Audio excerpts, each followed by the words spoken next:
মোৰ এই ভিডিওটো আজিৰ নহয় বহুত দিন আগৰে হয় কিন্তু এডিট কৰা হোৱা নাছিলে মানে এইকেইদিন মনটো একেবাৰে ভাল নহয় আৰু সেইভাবে এডিট কৰিব মনে যোৱা নাছিলে কিন্তু আজি ভাবিলো কৰ্মই যেহেতুকে ধৰ্ম গতিকে কৰ্মটো কৰিবই লাগিব আৰু সেইভাবে ভিডিওটো এডিট কৰি আপোনালোকৰ মাজত এৰি দিলো এয়া মই এটা পাত্ৰত চাউল অকমান ধুই লৈছো লগতে কাজু বাদাম লৈছো আৰু কেইটামান মাখানা লৈছো আৰু আনপিনে মই প্ৰায় 1 লিটাৰ গাখীৰে হ'ব উতলাই একদম কম কৰি লৈছো আৰু তাৰ পৰা গৰম গাখীৰ অকমান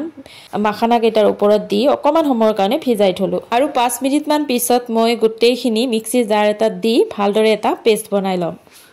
মই আজি বনাবলৈ লৈছো আইসক্ৰীম এনেই সচৰাচৰ আইসক্ৰীম বনালে আমি কাস্টাৰ্ড পাউডাৰ ব্যৱহাৰ কৰো কিন্তু আজি মই অকমান বেলেগ ধৰণে বনালো আৰু এতিয়া মই পেষ্টখিনি উতলাই থকা গাখীৰখিনি অকমান কৈ দি থাকিম আৰু আন এখন হেতাৰে ভালদৰে গাখীৰখিনি লৰাই থাকিম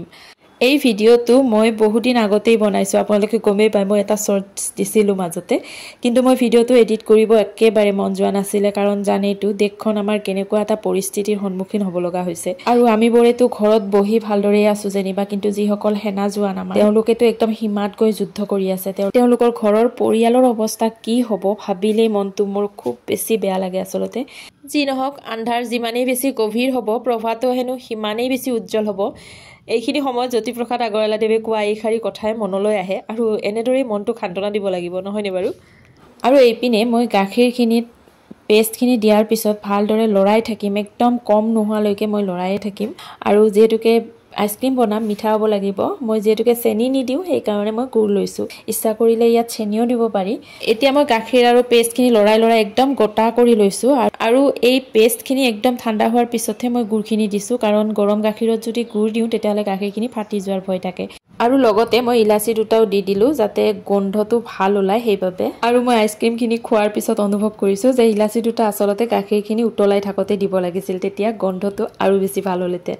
যি নহওক মই এতিয়া গোটেইখিনি ভালদৰে মিহলাই ললো এতিয়া মই এই পেষ্টখিনি মিক্সি জাৰ এটাত দি আকৌ এবাৰ গ্ৰাইণ্ড কৰি লম এইকেইদিন যে মোৰ কি হৈছে জানেনে বাতৰি নুচোৱা মানুহজনীয়ে এইকেইদিন সদায় বাতৰি চাওঁ আৰু সদায় ভগৱানৰ ওচৰত এটাই প্ৰাৰ্থনা কৰো যাতে আমাৰ দেশৰ এই অপায় অমংগলবোৰ সোনকালে দূৰ হয় আৰু আমাৰ হেনা জোৱান সকলো যাতে সুকলমে ঘৰলৈ উভতি আহিব পাৰে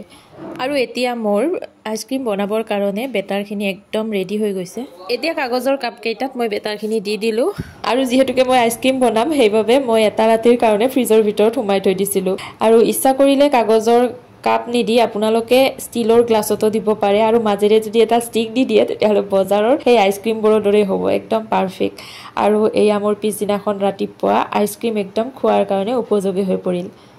এনেদৰে আইসক্ৰীম ময়ো ভিডিও চাই বনাইছো আৰু প্ৰথমবাৰৰ কাৰণে বনাই খাই কিন্তু আইসক্ৰীমটো ভালে পাইছিলো ভিডিওটিৰ শেষত আকৌ এবাৰ ভগৱানৰ ওচৰত প্ৰাৰ্থনা কৰিলো আমাৰ দেশখনৰ পৰা এই অপায় মংগলবোৰ দূৰ হওক লগতে আপোনালোক সকলোৱে ভালে থাকক সুস্থ থাকক আজিলৈ আহিলো বাই বাই